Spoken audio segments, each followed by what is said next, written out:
Oh, okay. That's fine. We'll No, no. start here then. Yeah, there we go. Okay, let me find Winston, Wisdom. Are we gonna start? Um, Which Hold episode? open. How are you doing, Jessa? Oh, I'm fantastic. I had a weird night. I stayed up to edit things, and then I was like, I have to get the baby to bed because it was literally 9 o'clock, and she was still sitting next to me getting cranky. So, and usually Yeah. I'm in bed by 9. I don't know if I told you, like my routine is completely flipped now. And I it's didn't know that. Oh my God, it's amazing. It's Oh, so that's great. Yes, she goes to school Tuesdays, Wednesdays, and Thursdays. And yeah, Tuesday, Wednesday, Thursday at 7 a.m. So or 8 a.m. So I'm literally up at 7 a.m. and I'm in bed by like 9 p.m. like at the latest. What? I'm in bed like just drooling. And yeah, and I've been getting so much done. It's so great. That's so crazy. Yeah. How That's are you great. guys? We're doing great. I do have a story though. I saved this. Not really saved it. I talked about it on my Instagram this morning. I've been pursued by like, have you ever heard of MLMs? Like, well, we talked about it on last episode or whatever, but I keep, because I'm doing like my own business and stuff like that, I keep getting pursued by people who are in MLMs to kind of like pull me in. I was on LinkedIn and this dude messaged me, and I'm in this young professionals group here in Phoenix, and he is supposedly in the group too, but then I found out he doesn't live in Phoenix. So he's just in this group trying to corral people into this MLM. So he messaged me, he's like, "Oh, how are you doing? Like, tell me more about your business and why you did it." I was like, "Well, I did my business because I felt like I wasn't being valued at work, blah, blah, blah."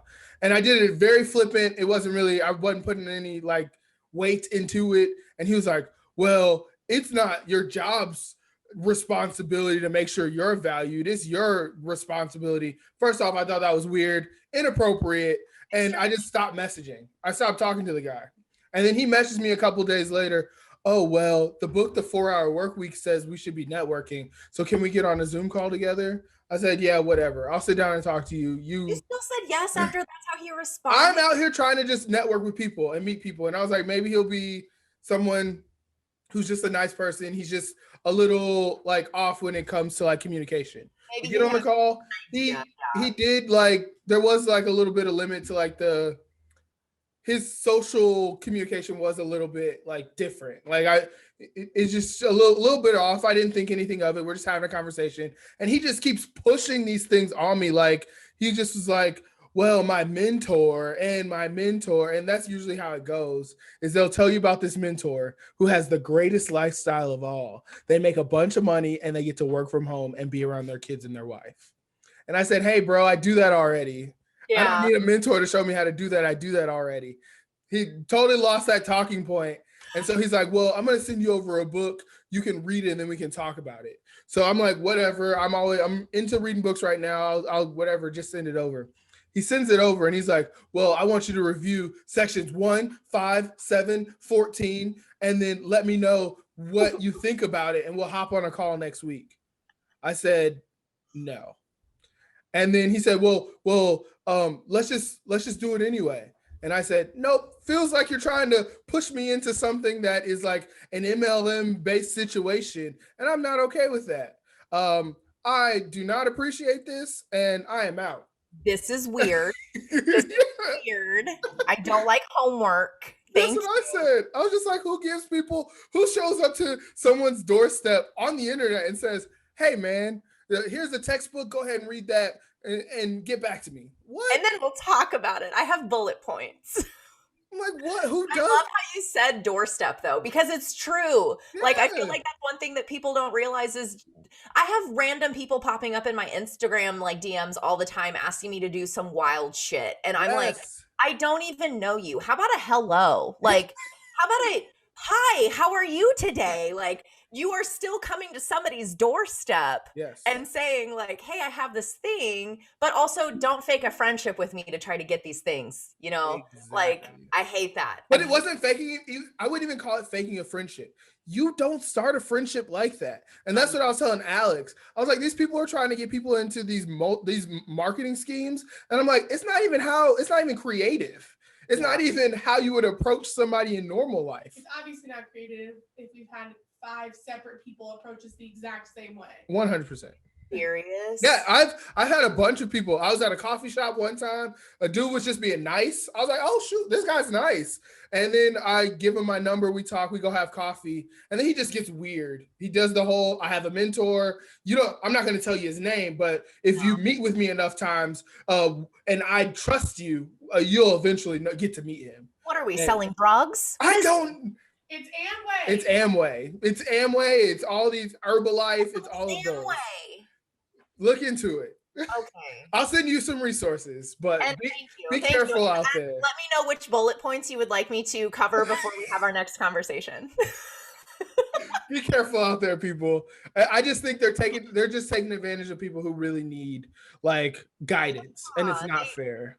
Exactly. They need the guidance. They're thinking, oh my gosh, they're gonna be able to cover all these really easy steps for me, or they're gonna take out these hard parts, or and especially the guaranteeing the solid income and these things, not mentioning the skeezy things that you have to do in order to be there. Yes. Like, yes. Ew. Okay. Ew. Gross. Nasty. Blah.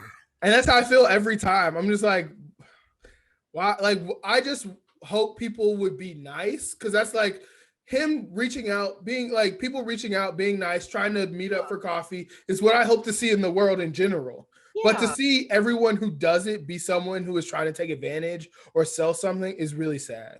That is really sad. So I've been making it a point to meet up with people to have coffee just for coffee. No business. Yeah. No nothing. Like literally, like I have a bi-weekly coffee date with one of my friends, Caitlin, and all we do is sit down and just talk about life. 100%. And we'll just spend an hour talking about, what she's going through, what I'm going through, like things like that, and not talking about business. Mm-hmm. Like we do business 24/7. I don't want to talk about business. I don't want to talk about like I love it, but but that's the thing. I love it. It's my lifestyle. That's what I enjoy being around. But when it's time for me to just relax my brain, I just want to meet and talk with people and know more about them and what they're doing and things like that. I don't want to do a sales pitch at a lunch table. I don't want to do one on a Zoom call. Like no. It's just weird. I just don't know why people think that that's the way to do it. And it's just not. It's not fair to the person on the other side. Because Alex was like, he totally negged you. Have you ever heard of negging before? I feel like I have, but give me. The whole idea of it is you come up to someone and you tell them about like how bad they are, all their flaws. A lot of like guys who teach other guys how to get women, they teach them to do it to women. So basically you bring their level, say you go up to a girl, she's a 10 out of 10, and you neg her till she feels like she's a 6. And then now it feels like you're more on the same level. That's what negging is. It's terrible. It's abuse. I will kill. I will. Excuse me. Yeah. Well, okay. I was gonna say the example of Hitch, but Hitch was teaching the men how to be better men. So, right? Like, wasn't he? I think so. They didn't come from it from a negative side. I thought it was just teaching them to speak up more or like be more themselves or something like that. Yeah, but I think the problem was that he was also doing research on them to like give them the upper hand, which. Aren't we talking about that today? We are. That was a great segue. Aren't we talking about that was a great segue. That was great. I did not do that on purpose, but it worked out. So dropouts, if you're listening, thank you for being here again. We are super excited that you're here. And as always, welcome. We are a podcast for the creative looking to enrich their life with knowledge. We won't be giving you 3 ways to get rich quick. This is not a multi-level marketing scheme. Okay, we are for the college avoider, the corporate dropout, the person burning the midnight oil on their next big project. We are here to talk with you, offer up the services and processes that work for us in our business. I got a little tongue-tied there. It's fine. And to be real about the ones that don't, because let's be quite honest, some of them really suck, and they're all over the internet. Everywhere. They're everywhere. There's no getting away from them. They're in coffee shops too. They're in coffee shops too. So let's cut the shit, guys. Okay, running a business is hard enough. Anyway, this might be your new fave podcast, but we are always biased. Very biased. My name is Jessa. And I am Cameron, and we are here today with you to talk about social media. Here on Wisdom by Design. We've listened to I've seen both of them already, but on Netflix, the documentary The Great Hack and The Social Dilemma. I watched The Great Hack a little while ago, but I watched Social Dilemma last night. And then you had seen Social Dilemma a little while ago and you watched The Great Hack last night.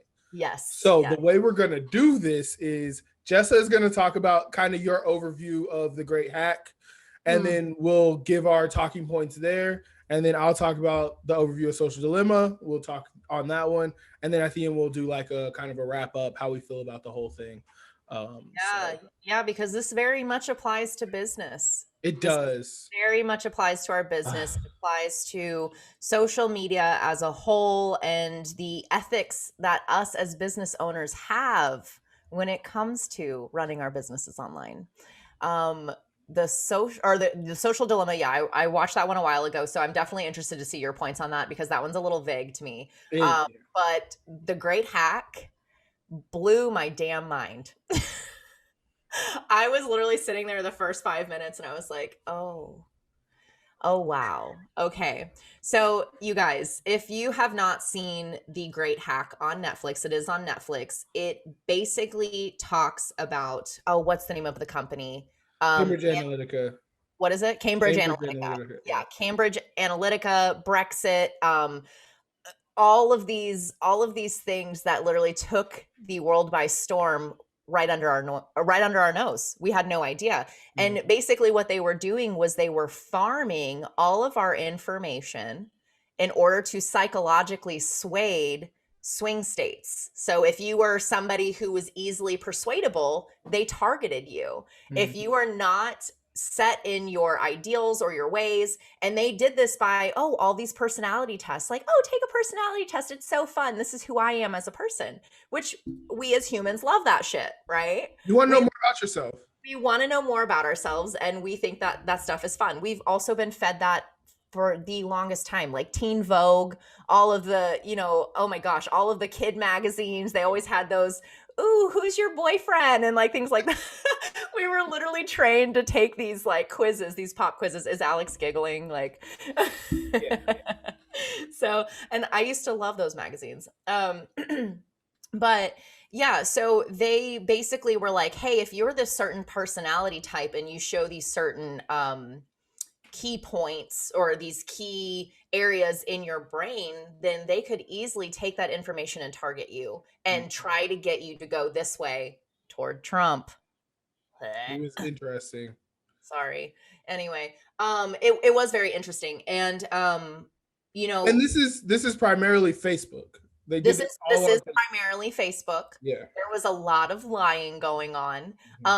But I think the thing that shook me the most was whenever one of these people would take that test, they would immediately get thousands and thousands and thousands of more points, what they said, more points from your friends list. Even if you did not take that test, if your friend did not take that test, if one person on your friends list took that test, they had all of your information.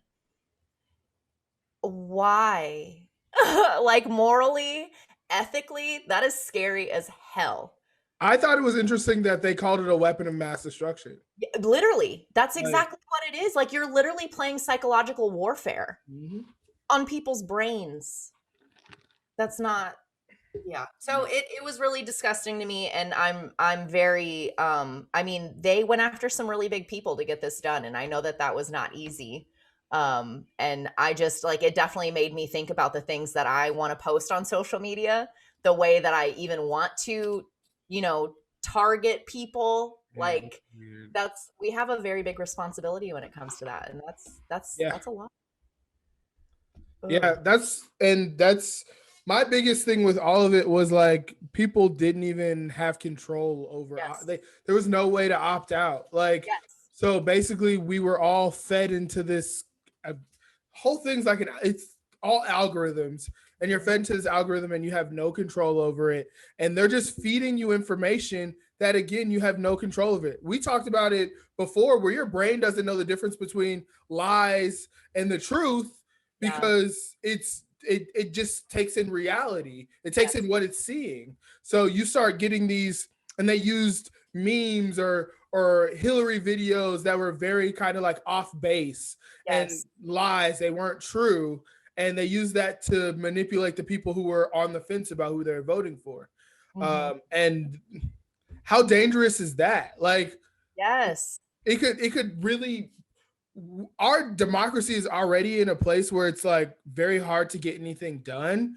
And think about a weapon like that that can just totally something that's already off balance, just push it. And it did. And it did. Like they literally are the reason that Trump succeeded. Yeah. Like it did. Like they had all the proof. There's literally hard evidence, you guys, of how this type of psychological warfare persuaded the United States into this type of thing. And one of the girls was like, well, we didn't push them to the voting polls. No, you didn't. But you literally played on every single thing that you knew would fuck with their minds so that they would get to that point. Yep. That doesn't make it okay. And that's what I didn't like about it is, and I'll probably say that to the end, but the people who create this stuff, it's just like I don't we always talk about like Terminator or like all these like dystopian movies, and I'm like, you knew what you were doing. You signed up for this. Yeah. If you really didn't want to do it, you had every ability to say, hey, I'm not going to do this. Yeah. But there was something in you that was the thrill of the chase, the whatever, who wanted to be there. And that's kind of my like really my complaint about all of this is just like, you let this stuff happen. Yeah, you're speaking up about it now, but you let it happen. You let it get to this point. Why was it fun then and not fun anymore? So, yeah, well, one of the one of the guys, I can't remember his name, but he had the bright red hair. That's actually one of the questions that they asked him when he was in court. They were like, you literally helped build this from the ground up. Like, why are you now saying something? Yeah. And he was like, after a while, you started to see like what your responsibility was and how it was actually affecting people and he was like, he said it was grossly irresponsible. And I recognize that now. And he was like, being in it, I was just excited to be a part of something. And I'm like, MLM thing though. I know. I'm like, and he's such a smart, intelligent human being. Like this guy's like a freaking software engineer type deal, like he's literally able to collect this data and know how this works and how this works. And then he got used as a weapon of mass destruction. But you're right. Like, at what point do you stop and say, hey, this morally doesn't work for me? Yeah. Hey, I'm recognizing this. Like, why am I doing this? This isn't okay. Yeah, I agree. I even think businesses have a more obligation to be checking that all the time. 100%. Like you should be always reflecting on what you do as a business and is this what we want to do? Like, do we really want to do these types of things? What could the fallout be if we do this? I just the whole, and that's where we kind of get into, because I watched The Social Dilemma, and kind of my overview of that was they talked about a lot of things that I had already known about. Like they talked about if you're not paying for it, you are the if you're not paying for it, you are the product. So like our time and our attention, we're not paying for Facebook, we're not paying for IG, we're not paying for Snapchat. Then what is really being sold? It's our attention. Our attention is being sold. They said personal data outnumbered in like monetary means, like outnumbered oil. oil. Like our personal data is more expensive than oil, and it's not us physical. It's literally just our brains. Yes. And they're saying it's not the physical data, it's the models they can make based on the data. Yes. So that they know exactly what we're, as human beings, they're trying to model what human beings do so they can sell more to them, which is gonna be the downfall of a lot of things if we're gonna use that type of logic. So that's one thing they talked about. They talked about basically kind of how we all have a different feed, and all the feeds are not the same. So I can go look at my Facebook feed. It'll be different from Jess's Facebook feed. It'll be different from Alex's Facebook feed, and everybody's is different. So by doing that, you pit people. You make everything polarized because no one is seeing the same thing. No one's seeing what the truth actually is. They talked about Wikipedia. Wikipedia is one thing that stays the same no matter who goes and looks at it. And it's one of the very few things still that stays the same when everybody goes and looks at it. So it's just kind of, how do we keep moving forward when everybody's getting intaking such different information? I'm like raising my hand. Sorry. I just had a quick question. Thank you. I have to go to the bathroom. No, sorry. I didn't mean to interrupt you, but I was actually, because you said that question. Aren't there people for Wikipedia that actually it's literally their job to watch the information that's being put out there? Yep. Okay. And it has to be some type of factual or they get rid of it. Okay. I think it's on a system of like anyone can go and edit it, but there's different levels of editors and they all are just going to check. But it's one of the very few things that still work like that. Everything else is kind of you can say whatever you want and it's not kind of on a factual basis. Honor system. Yeah. So that's the other thing they said. And then the one thing that was really freaky was them talking about hacking psychology. Mm-hmm. And that gave me chills where they're just like, well, I read a book about like this type of stuff and they're basically humans are basically tapes. And if you can hit the right thing in humans, you can hit the play button and that human will do the exact thing you thought they would do. And the exact thing you thought they would do. And so by using some psychology and the way they do these algorithms, they can get you to act exactly like they need you to act. So in the great hack, they literally talk about how they purposely trigger people. Yes. That's exactly what you're saying. They purposely take that to get an emotional response and trigger people to react the way that they know that they're going to react. 100%. Oh because triggering gets more eyes. That's the only way. Gets more eyes. Yes. Yes. If they know that you don't like Hillary Clinton, they're going to play that freaking reel over and over and over. Yeah. And like, I was even watching those and I was like, for the longest time, I thought I didn't like Hillary Clinton either. And I was like, wait, do I even know why? Do I know why? Really? To the same, thought, because Hulu had done a documentary on Hillary Clinton. Uh-huh. And I didn't go watch it, but I heard some other people talk about it. And they're like, oh, Hillary is not the person I thought she was. She was actually kind of got stuck in between. They used her as a trigger. Yeah. And really she, in the whole email thing, and she really was trying to do the best she could. And it really just got flipped on its head into something else. You know that they were using a video of her coughing? They had a video of her coughing for an extended period of time. And during the pandemic, people have PTSD from that. Like realistically, people have PTSD from that. That is a huge trigger for people. Yeah. And so they were literally like, Hillary Clinton putting other people's lives in danger. She could have just choked on spit. Like, you don't know. Yeah, but that coughing reflex triggers something in our brains because we're like, oh my God, does she have COVID? Yeah. Everywhere. And that's the whole thing. And then they talked about like the suicide rates among teens being up. And the self-harm rate being up among teens, and just people going to get plastic surgery to look like these filters, which is scary. Mm-hmm. Oh, and like even Instagram now, they have filters that you think are just supposed to change like the background and stuff, and they're changing the shape of people's face. I get so angry. Yes. Yeah. And apparently TikTok's doing it without filters. you record on TikTok and it'll change the shape of your face on purpose.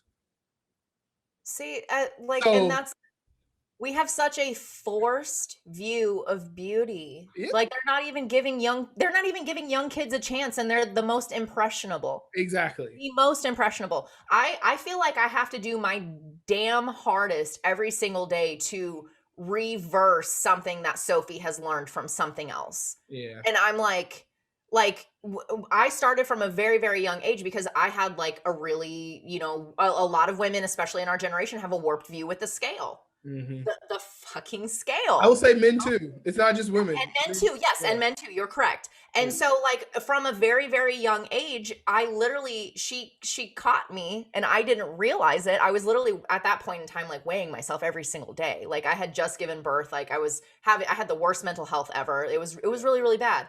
And so I was weighing myself every single day, and she was like, "Mommy, my turn." And I'm like, oh shit, no, like, no. So we started doing this thing now. Every time I get on the scale, she goes, "Beautiful." And every time she gets on the scale, she goes, "Mommy, what does it say?" And I'm like, "Beautiful." So, because I remember watching my friends and my family doing the exact same thing and then getting off of it and being disappointed and talking shit. Like, it's literally like a program in our brains to do these things, and I'm like, no, I gotta protect my baby. Like, well, and all I bodies honestly, are good bodies. I honestly feel like diets were the thing before this social media thing. Oh yeah, diets really wrecked a lot of people's lives. Diet culture is awful. Yeah, so and that could be a whole nother episode. We talked about it with Natima. It's a multi-million-dollar corporation. Like, they're literally feeding on people's insecurities that was built by our beauty industry. Mm-hmm. Yeah. So it's unfortunate, and that's kind of what I came away with away from all of this. And you're right, that social dilemma is really vague. And then again, it just seemed like a bunch of people who were like, "Oh, we did something. Well, what do we do now?" I'm just like, because I was waiting for like, well, what's the future? What's the solution? How do we fix all this? They're like, well, our brains are just really old. They'll never be able to keep up with technology. And I'm just like, okay, what do we do about this? And they're just like, well, I can just stay off of it, and I don't put my kids on it. And I'm like, a lot of people aren't afforded that luxury. They can't just stay off of it. And back to the beginning of this, the biggest people who can't really stay off of it are business owners. No. What are you supposed to do? Yes. Oh my gosh. I'm so glad you yeah, like there's nothing you can do about, because I was talking to Alex about this a while, because ads are terrible. When you read, I think Marty Niemeyer, his first book, I think it was Zag or The Brand Gap, he talks about ads being the thing that destroyed business across the board, because ads prey on features and benefits. But you can't feature and benefit your way into having anything that you actually care about. Because they'll say, well, now with whiter whites, what does that mean? That doesn't mean anything. Translucent. Yeah. so he talks about like ads being the worst thing that we could have ever done. And it doesn't really mean that you have a good business, the fact that you can run ads. No, if you can run ads, you have the money to do it. And, exactly. And then like, that's what I'm kind of getting to is like in the landscape that we created now, where we're so it went from TV ads where like you would have to pay like your local news station to get an ad. And it was very controlled. You saw it in newspapers and magazines and stuff like that, but it was like there, you knew where you're going to find it. But now you see them everywhere. And you being a business owner, if you ever want to run ads, you're competing with Papa John's, you're competing with Nestle, you're competing with Coca-Cola, you're competing with the biggest giants in the world. So how do you even compete? You don't. Well, and that brings a good question as to, do you think that businesses could survive if they weren't playing in the ad race? Yeah. Yes, I think if we did this for a different reason, like, so let's take Power Design. Okay. And if you read Start With Why, he talks a lot about manipulations. And when you start manipulating with your business, you fail. He talks about Ford And Ford used to sell cars based on like, this is the American car and this is why you should buy it. And people were really into that. All the factories were here. They were so excited to shop with Ford. And then Ford shipped all their factories to other places. And then they started saying, well, come get a car, you'll get a factory rebate. And they started doing rebates. At these small amounts, they would do rebates. And to keep up, they've had to raise that rebate amount just to keep people interested. Because now people are looking for rebates and not your cars. Yeah. So that's why you have to really be careful about creating these manipulations to get people interested. But when you create a business and you make it really about, like I said, Power Design, we're trying to really create value for people. Like we're trying to really show that your ideas, your business, it has value. Right. And because we say that, anyone out there who aligns with that or believes with that will want to work with us. They'll want to do business with us because of that. And as long as everything we do checks against that, we're not doing something where we're giving things away for free or we're trying to manipulate people into working with us, we'll always be okay. It's as soon as you start trying to manipulate things that you end up in trouble, because you have to keep manipulating. You're never going to be able to stop.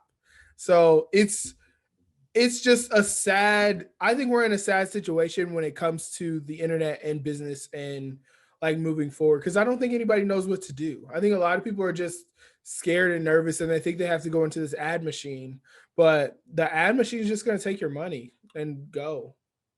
And they're going to tell you they sold your ad and it's going to be a bunch of bots. That's why Instagram leaves bots on their site, on their app, because then the bots can make it look like that your ad worked really well. Yikes. Well, and like I know, sorry, I had to mute it because Trooper was protecting the household. I don't got you. I don't know what's happening. He is literally the most silent dog for 6 years, but anytime somebody knocks, he loses his shit. Hi Bubba. And yeah, like 1000%. Everything that you're saying, 1000%. And like I know business owners that do, like, I know there's like this really cute plant place that, they have ads that, hey, come get your plants here and things like that. Because some businesses, they just want to be seen. Yeah. So it's like, what's the balance? How do we, that's such a hard question. Like I can't even.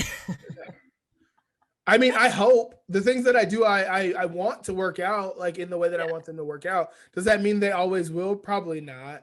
Yeah. But I think if we all more stuck to not taking advantage of people, manipulation is taking advantage. Right. Because they're not going to get the value for what they're going to get is not going to be what they needed because you manipulated them into showing up. Right. Well, and what is the line? Like, where is the line in the sand where it comes to marketing to reach your target audience to psychological warfare?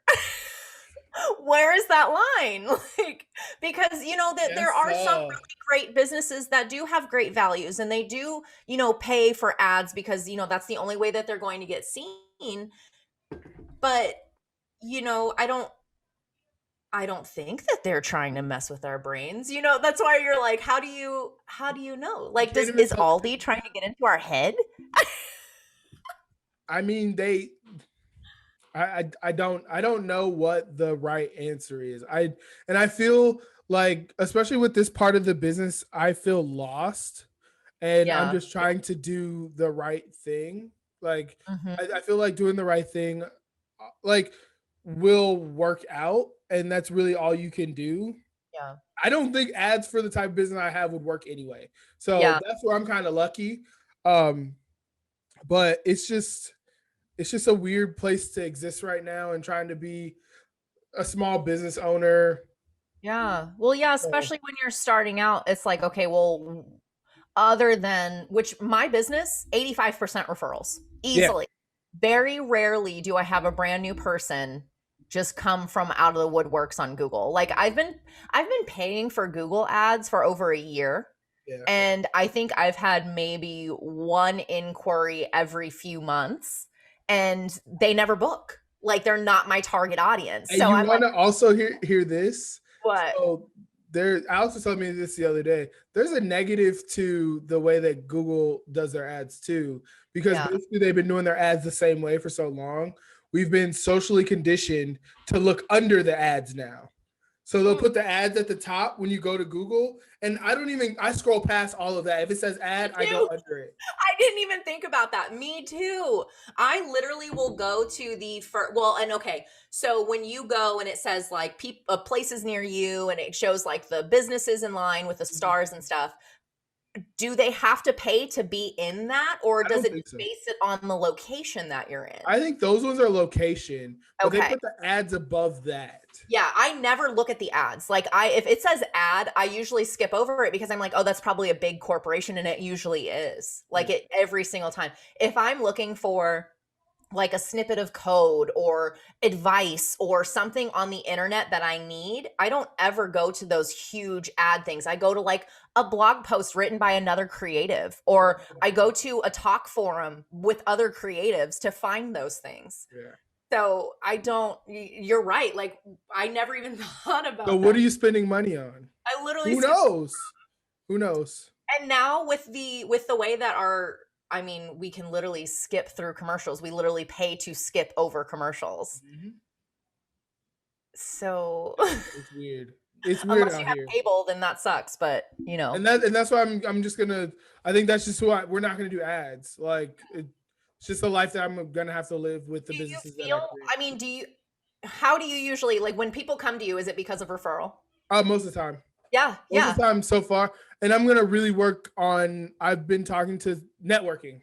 Yeah, networking and meeting people, and people bringing business to me is really, really what it comes from. The minute I stopped selling, literally, I used to try so hard. I'm like, oh, I'm having mini sessions, and I'm doing this, and I'm doing this. The minute I stopped selling and just started letting people in on what it is, like literally just talking about my life. 100%. That's when people would go, oh my gosh, I want to work with Jessa. Yeah, that's cool. 100%. Like that's what she does. I didn't know that. I can go over there and get pictures. Like I have not paid for an ad. And again, I've been in the photography business for a very long time. So I have been able to put in the footwork and work up my business. And I think that's one thing that people miss too, guys. It's connection. It's literally connection with people. Make sure that your process is fantastic. So the next time somebody goes, oh, hey, I'm looking for this, they'll go, hey, Cameron's fucking awesome. Go. Like, and make sure you're always talking about why you're doing this. Yeah. Why are you doing this? What are you doing? And like, I think it's so underrated. I think people forget that when they go to an art fair or they go to a yoga retreat or something like this, like Diane, one of my web clients, she went to a yoga retreat. She was like, Jessa, all my business cards are gone. Because she literally sat and made those physical face-to-face connections. And now a lot of them are doing online classes with her. Yeah. Like, you just have to, if you really want to do it, if you really want to make those connections that are going to pay over a lifetime. I have families that I have worked with since we were in high school, guys. Since you and I and Alex were in high school. And now I'm photographing their third set of kids, like it's just that connection. It's that taste that you leave in their mouth when you're done. Yep. Boom. Did you hear that analogy? What? That you leave into their mouth when you're done? Is it wrong? Like no, but it's just funny. That's funny. It is funny. I think you're absolutely right. And that's why I think the getting to maybe the fix to all this is stop running the rat race of social media. If you enjoy being there around it, there are benefits. Yes. There are benefits. Connecting with people is the benefit. People is the benefit. So use that benefit and take it offline and meet people in the real world. Yes. Like that's really the one of the very small benefits. The biggest benefit of this bad situation is it does connect you very easily. I don't know how many times when I had quit my job that I was just shooting people DMs to hang out and just talk. Yeah. And it's just like, that's what you get out of this, but make sure that you're also taking that and making real life connections. Absolutely. The number one thing, and I'm so glad that you said that, because the one thing that I've noticed is the number of friends that I have, I would not have if it weren't for social media. So we're not trashing social media. We're trashing the moral responsibility that these big corporate places and people are exploiting. Yes. Okay. But the fact that I get to see and keep up with people that I haven't seen in such a long time is amazing, you know, especially during a pandemic. Could you imagine what people would have done without the internet? It would have been it was already a hard place. It would if we only had the news. If we would have only had the news. I feel like, and it's, you know, obviously there was a lot of propaganda and shit going on during that time too, but I was able to stay in contact with my grandparents. I was able to stay in contact with, you know, people that I usually get to visit over the summers that I didn't get to see that year. You know, it's such a powerful tool, but it also has that extremely dark side. It's a double-edged sword. They always say the bad thing comes first, and then something usually comes to fix it. I mean, because people are going to take advantage of it first. Right. It usually gets worse before it gets better. So I feel like in the one that you watched, they talked about how it was literally like the dark web. Like they were like, it is a monster bigger than anybody else. Like, well, and that's what was kind of freaky is they were like the people who even put it together. It thinks it outgrew them, grows, and it learns. And it's like, well, if it got to be those same people don't even know how to shut it down now. Mm-hmm. And that's where I was like, why would you do this? I have chills. It's why would you do this? Like they're like, yeah, you're afraid of the Terminator. Well, the Terminator's already here. And I was like, why would y'all do? We all watched the movie. Why would y'all do what? Did you not see what happened? Did you not see what happened? Ew. All for dollars. Like, I think they're making so much money that they're not even reporting what they're really making. Probably not. Have we seen tax forms from Trump yet? No. They have to be. They're probably making so much money. Like, it's just sad that like that's the. And I was getting to this conversation too. Is like, how much money is enough? Like, what are you guys even gonna do? What are you gonna do with that? What are you gonna do with this? Like, I would be happy just to pay my bills every month comfortably. And we do. And we're finally at that point where we're like, yay, but you know, obviously, like I would like a little more room so we could make a little nest egg and things like that. Like we want to save up for a house. And I know some people are like, oh, that's a lie. Like if you were given $1 million today, what would you do with it? I have been poor. If I was given $1 million today, I would put that shit in savings. I would pay off all of my debt, my loans, my bills, everything. And I would be living the life that I had stress-free. I would also we would have to talk about investing because don't save it. Yes. And I would definitely take a couple of classes on investing. Do you know how many classes I would take for photography? Yeah. Oh my gosh. My brain would be this big. Don't save it. Everybody advice. I'm not a financial person, but don't save it. That's the worst part. Don't save it. Yeah, no. It devalues. We like we talked about before. 10 years ago, money was worth double what it's worth today. So don't save it. True. I was listening to this is a little off topic, but I was listening to Tony Robbins has a podcast and he had like some crazy cool financial advisor on there. And the guy was like, so what do you tell your clients when they want to invest in something? He was like, don't put it all in one place. Mm-hmm. He was like, because you don't know when it's going to depreciate. You don't know when it's going to change. He was like, get a portion of this here, get a portion of this here, get a portion of this here, and have like a very, well-rounded portfolio. Because if something does fall through, you have other options. And he was like, and that's just the nature of the beast. Like, I'm like, balance each other out, and yeah. So just be careful with that kind of stuff. But yeah, no, we are not financial advisors, you guys. We do not. No. I do have some books though. I do have some books if anybody needs them. Yeah, he's got books, but don't listen to me. I don't know. But yeah, I think we wrapped that up pretty well. I think the goal: meet new people, get out there and meet like people in real life. Stop worrying about followers. Stop worrying about likes. Go meet some real people because that's the ultimate way to get anywhere in this world is to know people. Yeah. And I know it sounds cliche, but it's the truth. It's know a human. Go know a human. Followers does not equate to money. I know so many amazing humans who literally get on their Instagram maybe. Okay, but to be fair, they also work for like big agencies and things like that. They're extremely talented. They are living very well. They have 50 followers on Instagram and they post once a year. Yep. You guys.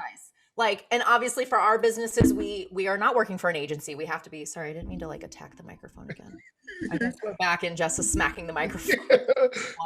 um, but yeah, like we're not saying don't connect with people and things like that, because obviously for small businesses that is extremely important, but do go out, get your feet out the door, go hang out with people, go meet people. COVID thankfully is going down. Yeah. Thankfully will dissipate, but that is definitely for small business owners, for people who are wanting to succeed in their lives. Make connections with real people. Yep. If you only have 10 followers, then put everything you have into the making sure that you know who the heck they are. Mm-hmm. And and then maybe one of them will turn into a client. Like just get to know people, and it'll pay off in droves. Your life will have so much more value because you know people. Like, you guys, this podcast was started because I sent Cameron a DM when I was scared. I said, "Hi, I know we don't really know each other that much, but I really, really love your work and I need a little bit of help here. And I was thinking, would you like to do a team thing? I don't know. Who knows? Who knows where this will go? Would you like to hop on Zoom?" That's to season 2, episode 47. So which is really dope. Like, it's scary. I don't know why it's scary either, because I don't know. People really trust people. But people most of the time are nice. Most of the time. Until they try to give you homework and ask you to read all the bullets. He was still nice. He might have been misled a little bit, but he wasn't like a bad person. Like, we talked and I didn't have a hard time chatting with him. We still chatted about stuff. Like, I just think we just put too much weight on like what these people will think about us. Most people are thinking about themselves before they're thinking about That's a whole other episode, Cameron. That is, I was taught one time that people are so worried about themselves that they don't care what you look like. And if they are, they're not the person you need to be talking to. Exactly. They don't care. So that's a whole other episode. Find it on our Patreon, guys. Yes. So we will be putting out bonus episodes every single month for $5. If you like us, if you want to hang out with us, and you have a latte from Starbucks to spare, give us a hit up. Come see us. Come say hi. Come hang out with our friends. Our Patreon starts at $5, and we'll be posting things every single month, and then the tiers go up if you're feeling froggy. All the way up to hanging out with us on Zoom. All the way to hanging out. We're a fun time. We're a great time, guys. We actually take a lot of pride in our little coffee breaks that we have bi-weekly. Yeah. So we would love to connect with other creatives. You guys, if you have anything that you want to say about this topic, if you agree with us, if you don't agree with us, we don't care. We want to hear it. Yes. We want to hear what you have to say. And I mean, as always, you can find us on every single audio platform out there. Mm-hmm. Apple, Google, Spotify, Google, the stuff, the places. All of them. Places for your ear holes. And as always, if you would like to see how awkward we are in person, you can watch us on YouTube at Wisdom by Design Podcast. Yep. And our Instagram handles are below us for us personally, but if you want to follow us as a team on Instagram, it is Wisdom by Design Podcast on Instagram. Spelled exactly as it sounds. Yes, exactly the same. Yeah. Am I forgetting anything? No, I do want to shout out the audio listeners though. They have been killing it. Yes, and me and Jessa we've been like kind of watching where everybody's like paying attention and consuming, and the audio listeners are coming in strong. So I just want to shout out the audio listeners. Man, y'all, we really appreciate anyone who really sits down and takes the time to listen to us every week, because we really enjoy doing this. Yes. We think it's a lot of fun, and we really just love doing this for our community, because I feel like our community needs it. We really need this type of conversation and just a place to hang out together. So again, guys, I think that's it for this episode. We'll see you guys next week. I do want to say something really quickly. If you are one of those amazing audio listeners, it does not tell us who you are. So please reach out so we can like shake your hand, give you a virtual hug, love on you, anything, even give you a shout out, because seriously, it really does mean the world. We've been putting a lot of sweat and tears into this. And when did we More, start? more tears than sweat, right? Well, more tears. Actually, there's a lot of sweat, Cameron. You know I think it that. was January. I think we started. There was a lot of freaking sweat. Was it January? I think it was January. We haven't been going for that long. I thought we had started in like November. December. Okay, so it'll be a year in December. We're gonna maybe have a party. I don't know, like a virtual party. I would be down with that. That'd be fun. That would be cool. So, yeah, a lot of sweat has gone into this. Native, we're talking to you if you want to, hit up this podcast. Send us some free deodorant. Or Lumi. It's so funny. I actually just bought my first sample pack of Lumi, guys. I will let you know how it goes. Because I am the sweating queen. Love you guys so much. But yeah, thank you for tuning in. Thank you for listening to us talk about our sweat. We hope to see you guys on the next episode. We love you lots. Yeah. Peace out.